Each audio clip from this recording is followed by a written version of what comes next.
the most successful directors of the Institute, and is also somebody whose global vision of classics sums up a bit about what we all do. Although his first post was actually as a lecturer in Latin, he's a sort of consummate Philhellenist. He worked on numismatics, he worked on epigraphy, he's a historian of note, he wrote on lyric poetry, and at the same time in his very, very broad career, he also carried on a series of administrative posts in King's College, here in Senate House, where he was not only director of the Institute of Classical Studies, but also the founder, Pro-Vice Chancellor of the University of London's Institute of Advanced Studies, which was the originator of SAS, the School of Advanced Study, which we're now a part of. John, I think, showed how you can combine dynamic service with intellectual breadth of vision and with huge enthusiasm.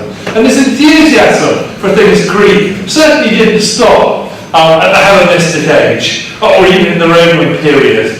One of his last projects was a book on the unorthodox life of Joseph Georgianis, a Greek archbishop who was consecrated Archbishop of Samos in 1666. This work is in fact only just been published, and it was launched in Oxford at St Peter's College last month, St Peter's College where John ended his career as master. And there are some flyers about it at the back, which Caroline very kindly brought, and Caroline will be able to tell those who are interested a little bit about the long history of this book, not only a long history of John's book, but also a long history of Joseph's book, since it's a manuscript that languished in an Oxford college in a way we always imagine amazing things are languishing, until he discovered it, edited it, brought it together, and now through friends and students has been brought and published properly. So From Samos to Soho, published by Peter Lang, is John's last work, which there'll be more about at the back. Our Barron lecturer this year is Edith Hall, who is known to everybody in the room. Probably people know fragments of her career. I can put the fragments back together a little bit. She's educated in the University of Oxford. She's had posts in Cambridge, where she and I first met many years ago. She's taught at Reading, taught at Oxford, had chairs at Durham, at Royal Holloway, and now at King's College London. I mean, it's great to have these amazing achievements, but it's actually what you do with them that really matters. And what Edith has done with them has been spectacular. A series of amazing books. I happen to be working on Barbarians again this week, and of course it was Edith's Barbarians, her first book, which kicked the whole thing off. And still, looking back at it, see, in a way she shaped that debate, moved on to others, but people are still working on in her shadows there. I promised no Pindaric odes. But I do want to also say something about Edith's life of service, because Edith is also somebody who has spent a lot of time in the classroom and in the community more widely promoting classics. Her major NHRC projects are Classics and Class, finished just last year I think, and she's been made an NHRC Leadership Fellow for advocating classical education, which is a project which will spread the word about teaching classical things in the widest possible sense, in schools and around the country, not just in those few places which are fortunate still to have Latin and Greek, not just in elite universities, but much, much more widely. And at the same time with these big political gestures, Edith has also supervised and mentored a whole series of scholars, many of whom are in the audience today. Edith, we're really, really pleased to have you this year's Barron lecturer, and we're looking forward very much to hearing your lecture on Classicist Foremothers and why they matter. I give you Edith Hall.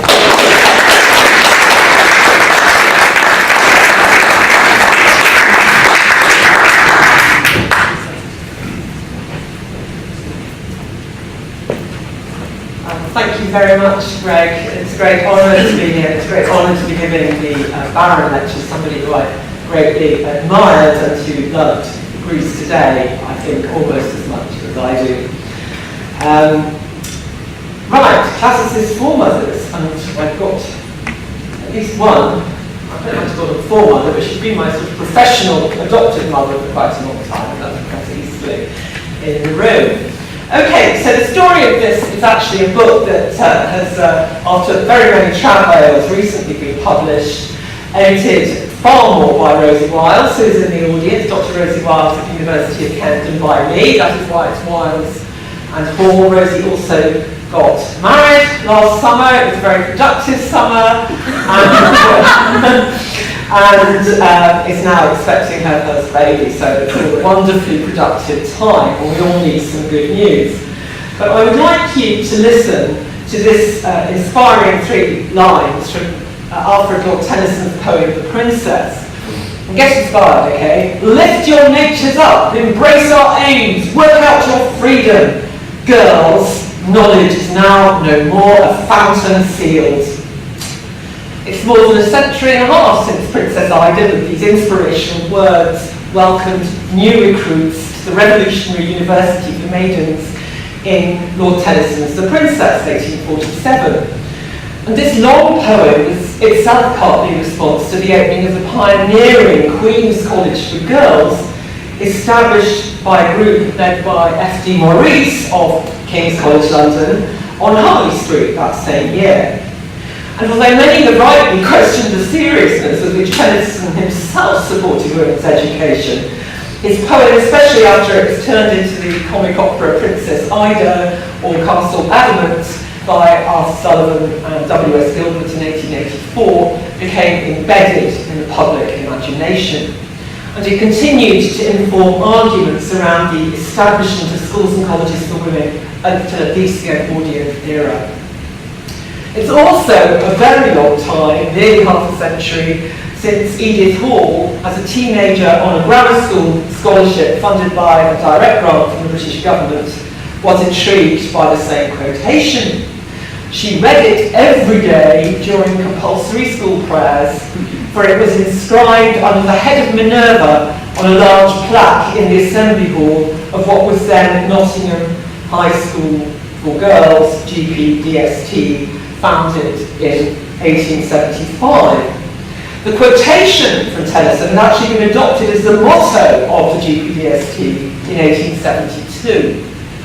But sometimes Rosie's and my work, and that of all of our wonderful contributors, this is a collective set of essays, and at least 2 others, Roland Mayer and Ruth Webb, are in the audience, which is delightful. Sometimes the task of expurgating the history of women's achievements in classical philology has made it depressingly clear that there's been no simple linear narrative of progression towards the unsealing of that fountain at some point in the mid to late 19th century. In the 17th century, it was already strongly felt, for example, by Mary Aspel, that that women's education had actually been in drastic decline for a century. In Queen Elizabeth's day, Aspel lamented, Greek and Latin had been positively fashionable for upper-class women, since Plato and Aristotle, untranslated, were frequent ornaments of their closets. And the tuition received in the early 20th century by aristocratic girls like the 6 English Mitford sisters was far, far worse.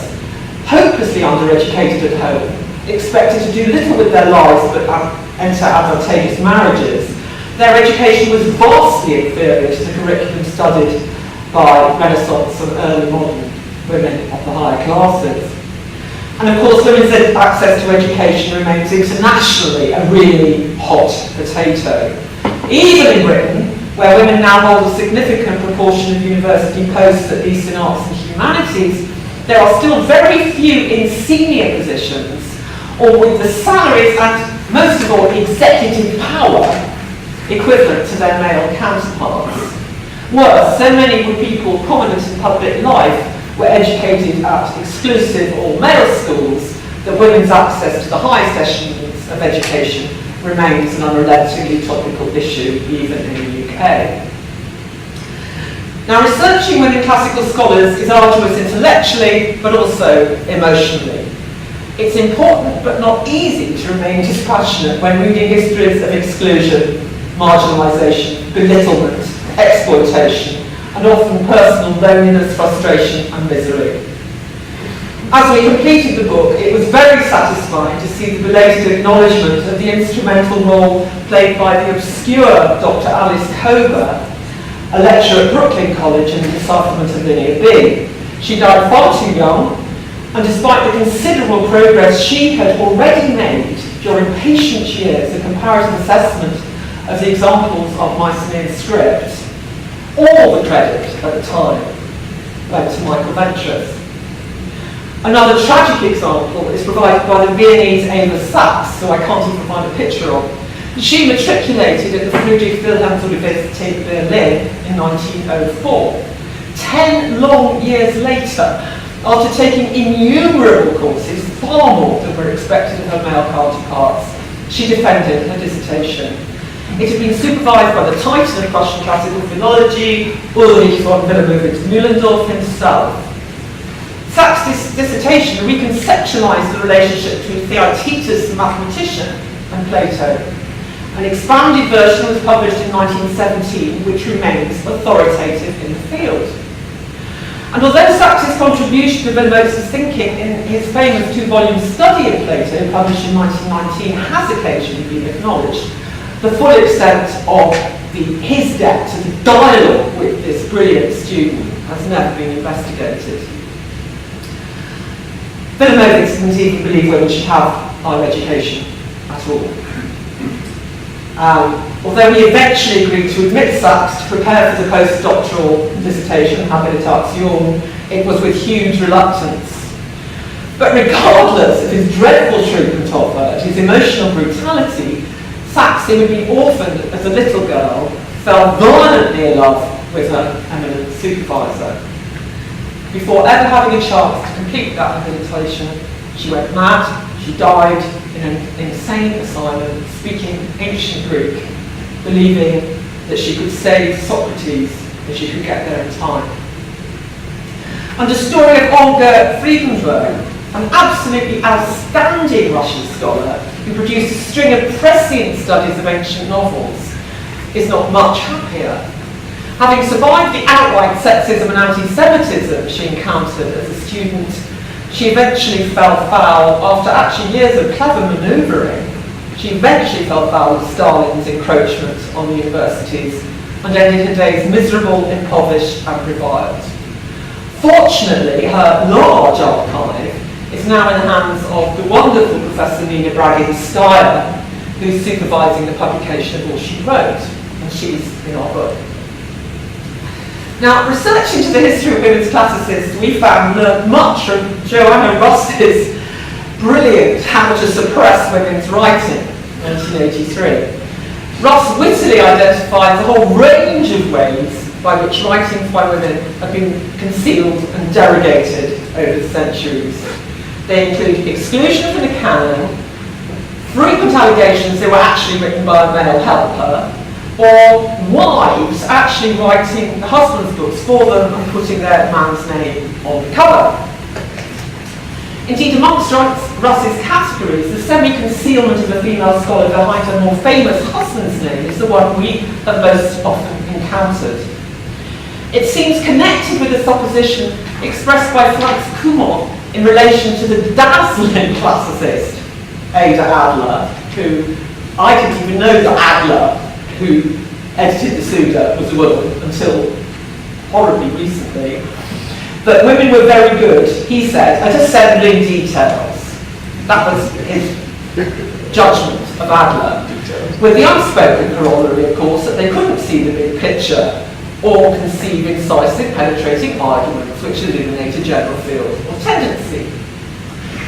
One example is the excellent epigrapher Jean Robert, maiden name Van Severen, who indefatigably supported her prolific husband Louis Robert, author of more than 35 volumes, both on excavations and in the publication of inscriptions. Eminent Greek Homerist Giannis Kakridis' career publications also benefited massively from his wife's intellect and education.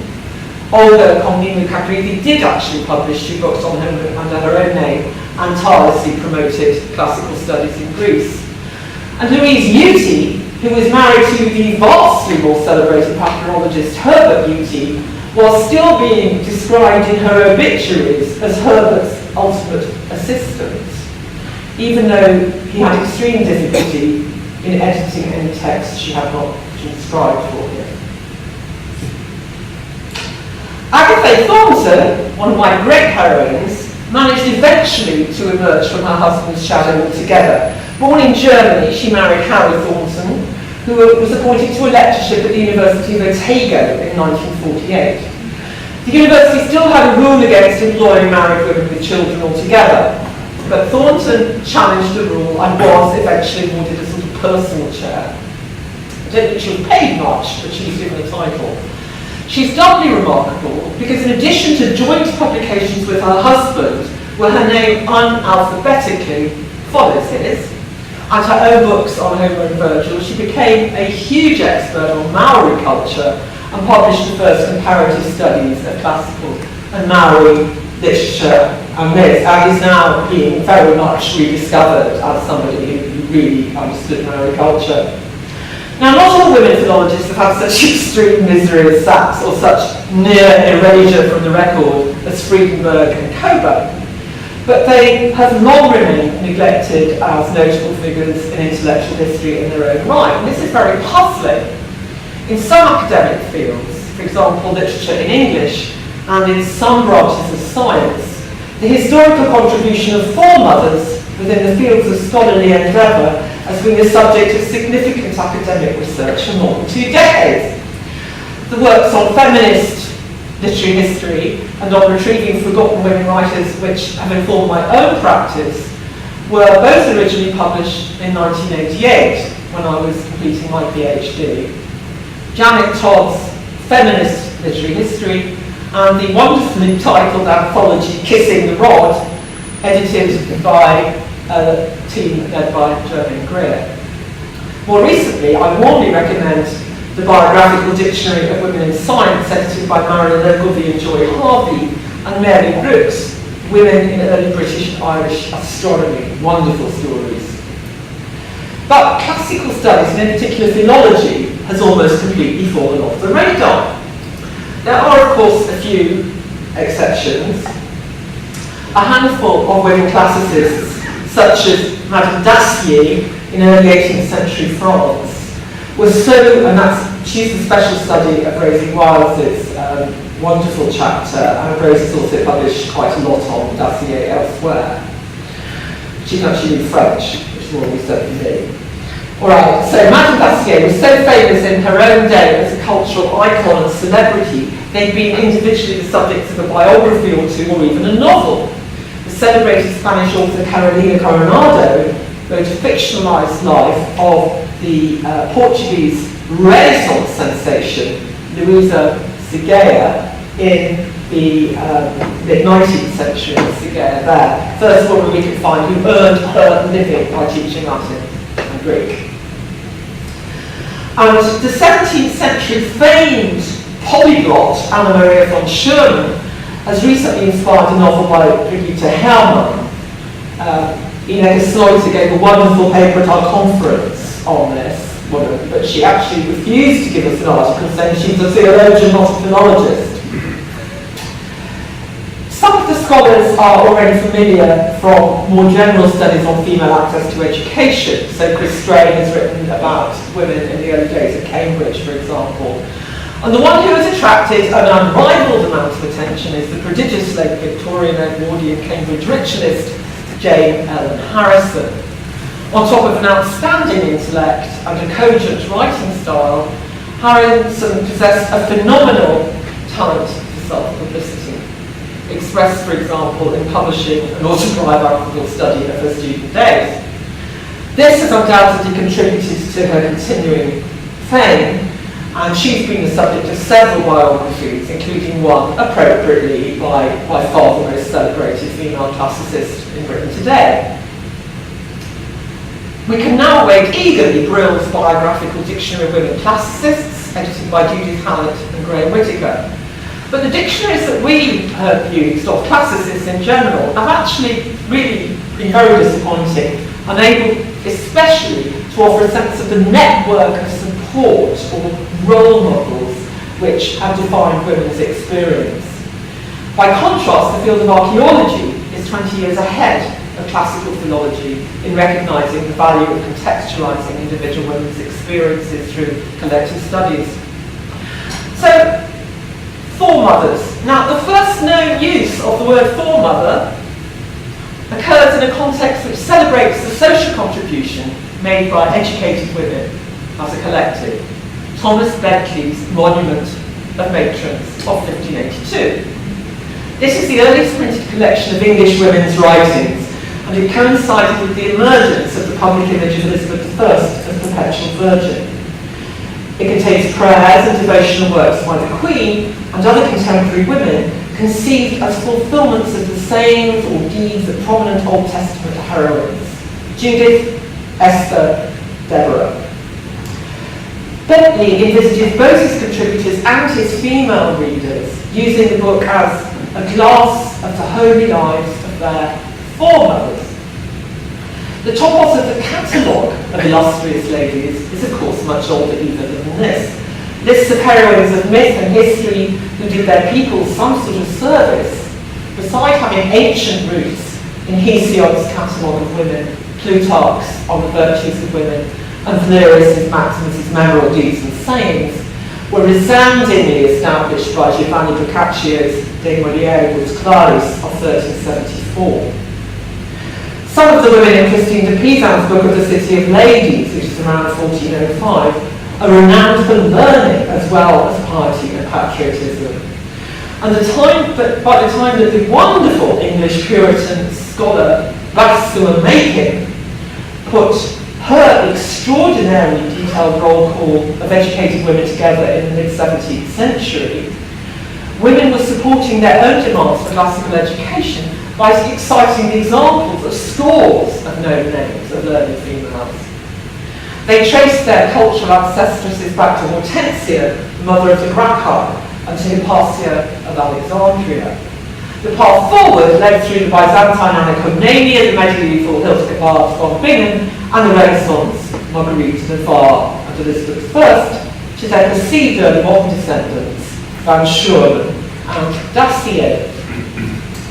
And closely aligned to this tradition, which is very much solidified by the Civil War, and an important strand in the history of female classical scholars, is the strong relationship between advanced classical learning by women and their advocacy of women's rights.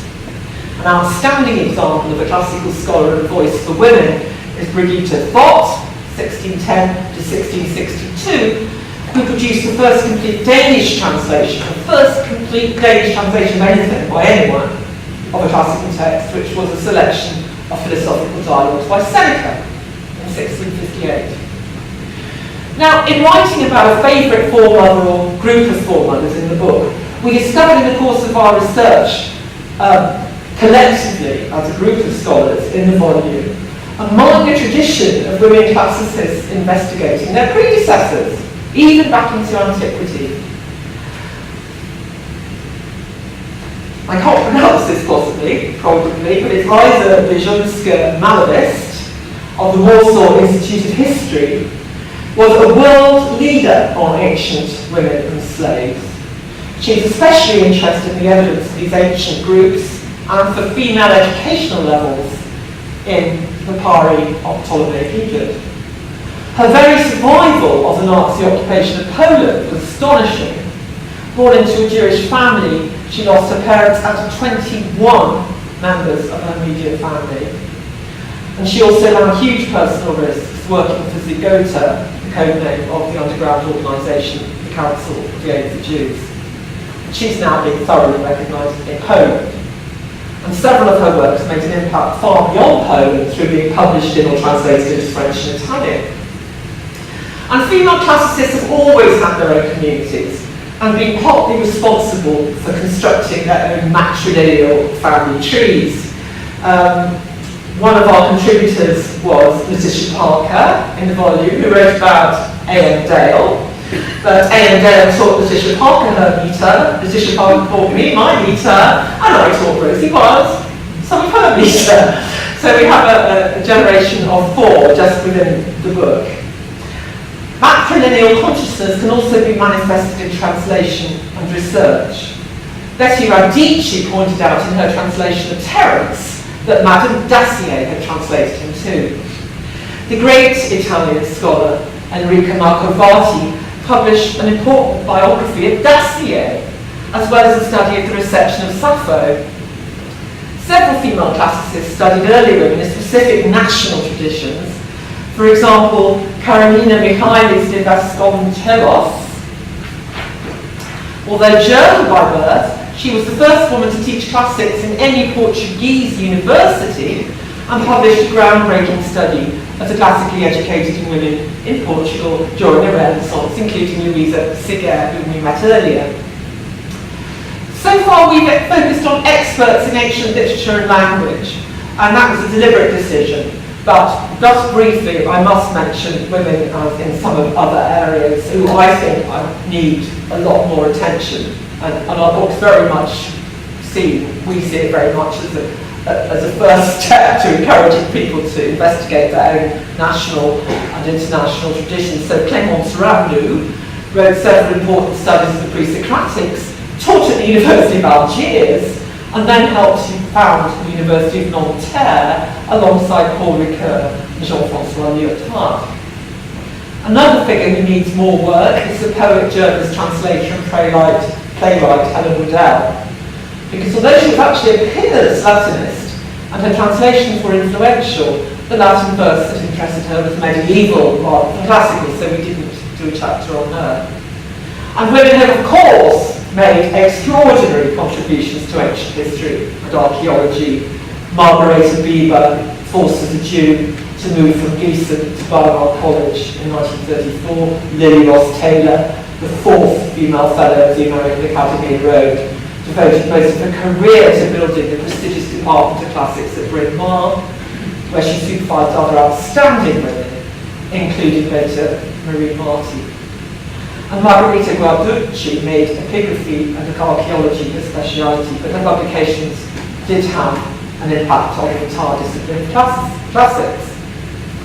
Now, whichever female classicist you start from, some themes we found emerged time and again. The importance of letter writing between women scholars, and the question which ancient authors, seen by some unconscious consensus to have been perceived as more or less suitable for women to attempt to study.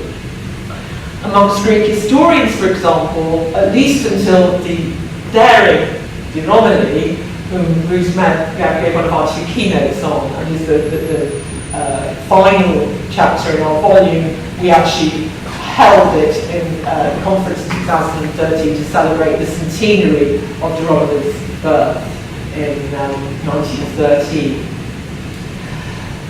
She was prepared to write Thucydides, but before her, hardly any women dared to say Thucydides. The accessible Xenophon and the chatty Herodotus feature much more regularly in connection with the work of female scholars than the rigorous, objective and austere Thucydides and indeed Polybius. Another recurrent topic is the boredom, this is what my chapter is all about, of academically inclined girls and women driven to prop up classics books on stoves and ironing boards, so bored are they.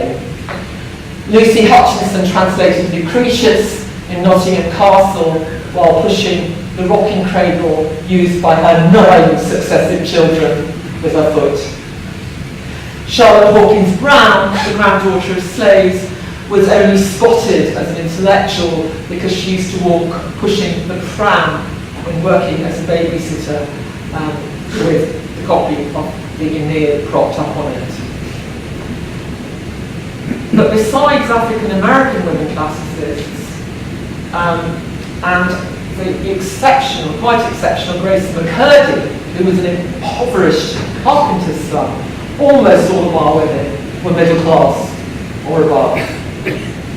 An important personal fortune has always allowed women the freedom to throw themselves into intense study, as in the case of Ada Adler, a considerable heiress. Elizabeth Carter, one of my great heroines, Samuel Johnson said she knew more Greek than any man in England. She set out with a determination to acquire the independence financially that would allow her to buy her own house and live the life of a full-time loose doggy and buy costumes she could dress up as Minerva in without the domestic responsibilities. But far more women classicists found themselves teaching classics or publishing translations because although nominally middle class, they desperately needed the money. Baxter Makin ran that girls' school in 17th century London because she was broke, and Sarah Fielding, who I'm very interested in, is Henry Fielding's sister. She translated Xenophon's works to do with Socrates very well in order to restore a basic income. Now, many of our scholars were born into intellectual Jewish or Protestant families with advanced views on female education. Several Hellenists were actually, like myself, the daughters of Anglican Protestant priests. Many had brothers alongside whom they were educated, or whose education they sometimes managed to overhear, like Praxagora in Ecclesiazusai, overhearing the speeches on Pnyx Hill. Our volume contains just one essay by a man, Roland Mayer, my colleague from King's College, who has always fostered the careers of women, paid himself for our second person to giving a keynote, Michelle, to come over from the States so she could talk about the African American women out of his own pocket. But there have been men like him before who've recurred as loyal supporters and friends of women. They include the American Tenny Frank, George Ward, professor at King's College London, who campaigned tirelessly for women's access to higher education, and the Australian who made his home in Britain, Gilbert Murray. There's a much longer list of people who didn't. Some of women classical scholars seem to have been chosen or been forced to tolerate personal isolation, neither marrying nor having children.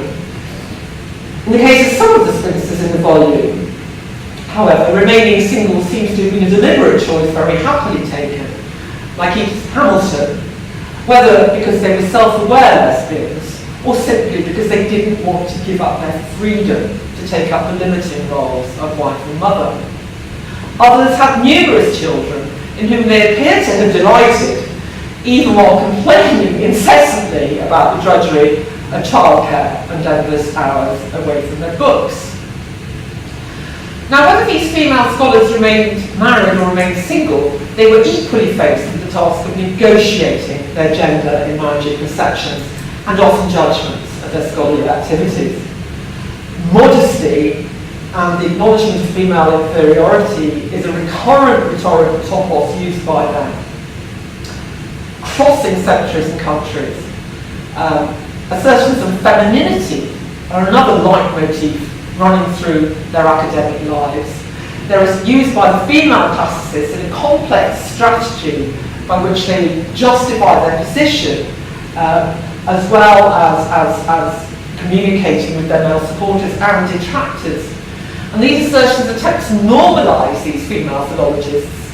Notorious example is Samuel Johnson's claims Elizabeth Carter, that peerless Hellenist, was able to make plum pudding as well as she could translate Epictetus, and Saint-Simon's double-edged comment that Anne Dacier could strangely discuss, like an ordinary woman, fashion and hairstyles. Now, belonging to the same category are the press photos, of which this is one of the least raunchy, by far, taken of Jacqueline de Romilly, as Ruth Webb talks about in her chapter, when she won first prize for Latin translation and second prize for Greek in a national competition at age 17. There's at least one picture where she's lying on a wall. And the potential threat posed by her outstanding success was mediated by these glamorous press photographs. De Romilly herself chose to assert her femininity on her prestigious election to the Académie Française by requesting a modification of the traditional male uniform. She replaced the trousers with a skirt and the sword with a handbag. As with almost all of these assertions of femininity, the gesture remains insistently ambiguous. In fact, the analytical challenge presented by these assertions exemplifies the complexity of the subject as a whole. Before the late 19th century, women had virtually no access to classics teaching or careers as institutionalised in schools and universities. Learned women who spat classical quotations are regularly mocked in 18th century literature, as they were in Juvenal's misogynist Sixth Satire, prompting Samuel Richardson's friend Anne Donovan to ask indignantly about some of the women in his novels, must we suppose that if a woman knows just a little Greek and Latin, she must be a drunkard and a virago? The exception, I would say yes, but the exception who proves the rule is the prodigious Clotilda Tamburoni, who achieved institutional recognition long before women in most parts of the world could even attend university. In 1806, being appointed to the chair of Greek language and literature at Bologna. And in her long and eloquent inaugural address, which is in Italian, which shows her interests lay mainly in ancient philosophy and science, she calls attention to the unique honour she's been paid as a woman in being institutionally recognised by a university. And on the very first page, she cites Hypatia of Alexandria as her own foremother. She even composed verse in Greek, which was generally believed to be beyond the capacity of even the most erudite lady. And I have to say it was the one thing that in Nottingham grammar schools distinguished what I was asked to do from my brother. He was allowed to compose in verse. I was considered incapable of it. But we arrive at the mid-19th century, and the importance of institutions dedicated to women's education becoming overwhelmingly obvious, especially in the case of African American women scholars who face double the obstacles. Once women's colleges were established, the battle was sadly far from over. Women's scholars were everywhere ridiculed in the cartoon press. I love this cartoon I managed to dig up by William Hanks, published under the pseudonym Madge Wildfire in the magazine of Glasgow University. It provides its male readership with an illustrated guide to the women to pursue and avoid at Queen Margaret College for Women in Glasgow at the moment the institutions merged in 1891. The pretty one has a book labelled Music and is Sketching. The ugly witchy one has books labelled, and I looked at it very closely, apart from the cat, or just beside the cat, Plato, Aristotle, and Sophocles' cat. Achieving a tenured post at a university or having a thesis accepted for publication has never been the final obstacle faced by women classicists. They've suffered routinely, not only at the hands of prejudiced, misogynist, and or priapic males, but all too often, I'm afraid, they've been undermined by other women, envious of their achievements. Some have been prepared to use the most unsisterly means to impede their rivals' careers. See especially the feud which Abby Leach ran against Grace McCurdy at Vassar College, which was titanic. Women classicists' performance has also always been subjected to especially intense scrutiny, which meant they've had to be twice or three times as good as what they do, especially in technical areas like texture criticism, apirology, just to win anything like equal rewards. Patriarchal societies suffer from a mass delusion that information imparted by women is unreliable. The delusion which the philosopher, the philosopher Miranda Fricker calls epistemic injustice against women. At its most extreme under Sharia law, women's evidence is officially worth half or even a quarter of a man's, if admissible at all. But at the other end of the spectrum, it's merely impeded women's progress in professions where custody of the truth is central. The church, the law, and undoubtedly academia. When publications by women have been reviewed, especially if they dared to encroach on such traditionally rigorous, I call it rigor mortis, but rigorous territories as textual criticism, meter, or ancient science, the vocabulary used by some men has often been demonstrably different from that applied to books by them. Take the review by heavyweight Hellenist Friedrich Solmsen of Kathleen Freeman's Ancilla to the Pre-Socratic Philosophers, which sounded his review, the first notes, which was still being heard loud at Oxford when I was an undergraduate, first notes of warning that someone without a Y chromosome had dared to essay the fiendishly problematic fragments of early Greek philosophy. Solmsen grudgingly admits the Ancilla will have a certain usefulness and even concludes that it's clear, straightforward and also generally accurate. But in between, his vocabulary suggests it's completely inadequate. Her translations are dangerous, misleading, stultified, over-emphatic, vague, and inappropriate. And I actually think the critical analysis of the use of language relative to gender in the history of reviews would be a most fruitful direction in which to take future research. One of the reasons why Freeman was often denigrated by men at the centre of classics power networks in terms of money, influence over appointments, that executive kratos that I still think women are being deprived of, was that she was not only skilled at communicating with the public, but felt it was her duty as a scholar to communicate with the public. And this conviction was shared by Betty Radici, the towering achiever in translation and publishing at Penguin, and it underpinned the works of Edith Hamilton, whose books on ancient Greece have impacted generations of North Americans. Paradoxically, the person who did most to promote the study of ancient Greek and Roman drama in English-speaking countries knew scarcely a word of Greek herself. Charlotte Ramsay Lennox, like Elizabeth Carter, was a member of Samuel Johnson's circle, and she was much admired by distinguished male contemporaries in all sorts of fields. Garrick produced her plays, Reynolds painted her portrait, Fielding and Richardson much admired her novels. But she also played the leading role in the multi-authored English translation of the single most influential work on Greek drama in the 18th century, Pierre Brumoir's three-volume Le Théâtre des Grecs, Paris 1730. Brumoir was from Rouen, a Jesuit humanist, and his magnum opus on Greek drama excels not only in terms of the quality of his translations from the Greek, but the acuity of his critical insights. If it was Lennox who first conceived the plan to translate it into English, then it is absolutely an index of her grasp on the innovative publications issuing in France during the Enlightenment, as well as a sense of the yawning gap in the market for an authoritative English language study of ancient Greek drama. And her translation appeared as the Greek Theatre of Father Brumoir, translated by Mrs. Charlotte Lennox in 1759. It contains translations of several ancient Greek dramas by the tragedians and Aristophanes and plot summaries of all of them. And the important point here is that at that time, almost all of Aeschylus and Euripides and Aristophanes remained completely untranslated into English.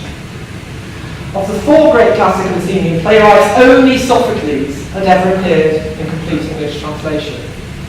So this Brumoir-Lennox book was an exceptionally important publication in the history of accessibility of ancient drama in the English language, and absolutely lies behind the whole romantic poet's interest in the Greek tragedians. Finally, they could read it in English. Its popularity also hastened the provision of translations of the complete plays by both Aeschylus and Sophocles in the Euripides in the 1770s by Robert Potter, and most of Aristophanes over the series of decades. And I have a PhD student here, Peter Swallow, who's actually working on a translation of 19th century versions of Aristophanes. Now, Lennox herself translated several of the play's synopses and the commentary from the French. But she was assisted by several friends whom she approached to take responsibility for other parts of the work. They include the fifth Earl of Cork and Orrery, Gregory Sharp, who was a good Hellenist, who produced the translation in that of Aristophanes' Frogs, and Johnson, who translated the chapter on Greek comedy. But amongst the others was a mysterious, extremely competent, anonymous young gentleman responsible for Aristophanes' Birds and Peace. And we are almost certainly dealing with a concealed female here. He was almost certainly Mrs. Sarah Scott, the novelist, Charlotte Lennox's close colleague. The two women were impoverished and members of extended networks of women forced to earn their living by their pens. Yet Lennox was acutely aware of the chasm between her intellectual potential and the literary arena in which as a woman she'd been confined. And I'm very interested in this particular interface. Arabella, the heroine of her most famous novel, The Female Quixote, has had her brains addled by reading too many French romances. But she is disputatious and frustrated intellectually. She argues with Mr. Selby about where the springs are at Thermopylae and holds philosophical discussions. So Lennox, the great novelist, both personifies and also by her life's work implicitly undermines the 18th century's polar thinking on gender and genre. And that was an ideology which decreed that women could only understand fiction and that only men could understand the classics. Now, over a century and a half after Princess Ida's exhortation, I think we need to really carry on unsealing the fountain of knowledge, but about the history of women classicists.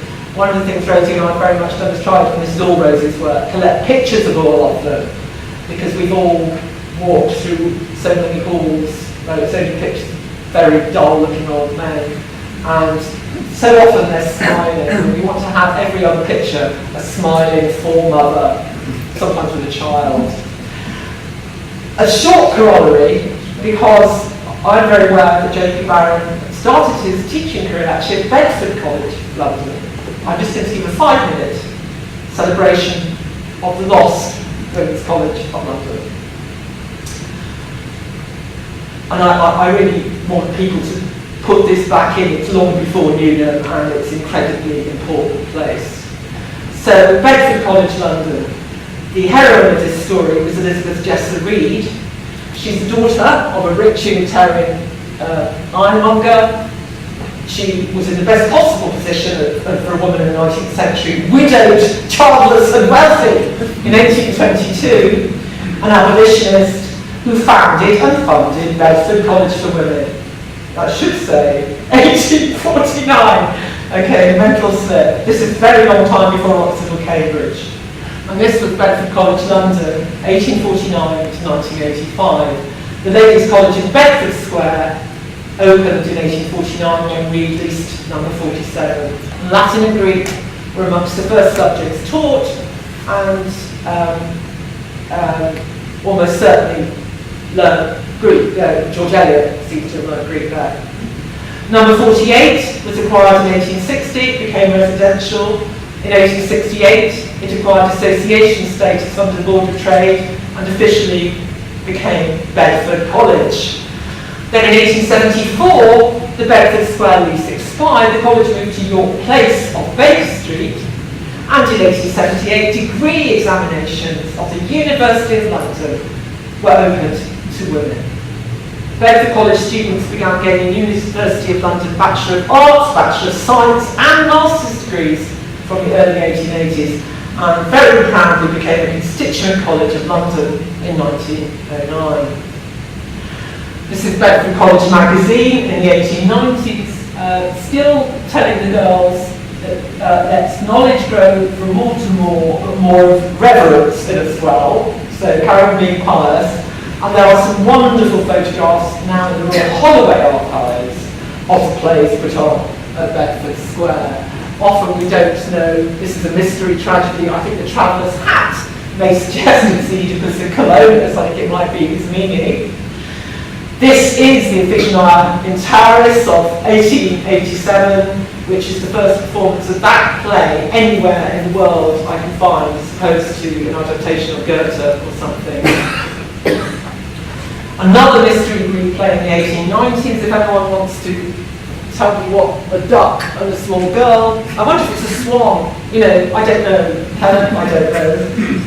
1913, moved to Regent's Park and the amazing purpose-designed building by architect Basil Champnews, and an awful lot of coverage in the London and the national press. This is from the Illustrated London News in 1921, a performance of two of Theocritus's idols. Simaitha was one of them, and the women in the Ptolemaic exhibition was another. Also Aristophanes' Frogs by women. And Bedford in public life. Lady Astor, the first ever woman MP to appear in Parliament in Britain, went to Bedford College where this massive portrait of her hung in 1925. There's a visit by the Duchess of Kent in 1936, and the centenary celebrations, which were massive, reported nationally in 1949. Of the Bedford College foremothers I am most proud of was Anna Swanwick, who's got a painting. That painting hangs actually in Royal Holloway Dining Hall. Writer, social reformer, brilliant Hellenist, translator of Goethe, Schiller, to complete Easter's, student and pillar of Bedford, supporter of higher education of women and the poor. She signed John Stuart Mill's parliamentary petition for a woman's right to vote in 1865, made her first political speech on women's suffrage at the age of 60. Sarah Parker Remond, born free in Salem, Massachusetts, lectured from 1856 on anti-slavery in the USA, campaigned in Britain from 1859 and lived in Elizabeth Jessel Reed's house, studied Latin at Bedford College, 1860 to 1866, while travelling the land, lecturing on the abolition movement in America. How amazing that we have, black women's college in London in the 1860s.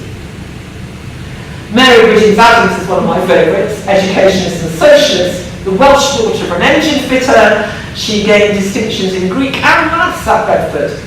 She campaigned for free compulsory education to continuation level, free school meals and medical care. Sounds a bit familiar at the moment. Free kindergartens, night schools, education for working women. In March 1917, Lord Derby, Secretary of State for War, in the House of Lords, denounced her activities as dangerous. He actually said she was the most dangerous woman in Britain. And Dorothy Tarrant, University of London, first class in honours 1906, MA 1909, lectured at Bedford from 1909, head of Latin 1913 to 14, took a London PhD finally in 1930, and in 1936 became a university professor of Greek, head of the Department of Greek, president of the Hellenic Society 1953 to 6, and the Classical Association 1957 to 8, and took her role as public communicator very seriously. She used to go, I think, probably bore the inmates at Holloway Prison out of their mind. And the heyday, they slid over, I'm sorry, Bedford College, bastion of feminism 1918 to 1965, and this is my reason, my final slide for having been so interested in Bedford. This is my Aunt Jean, sadly no longer with us, second from the left. She was a working class girl from the East End who was so proud of having got a place at Bedford to read biological sciences. I mean, it was the most important event in her life, and she spoke about it with great passion and fervour, and was devastated when Bedford was moved out to merge with Royal Holloway. And here she was at a lecture I gave in Durham about 12 years ago with, can you spot them all? Tessa Rajak? That's Chris Rose here. And Peter, of course, our wonderful epigrapher of the Durham professor, the Durham Professoriate. So that was the reason why I'd always been very aware that there was once this incredible place for women at London University. So thank you very much.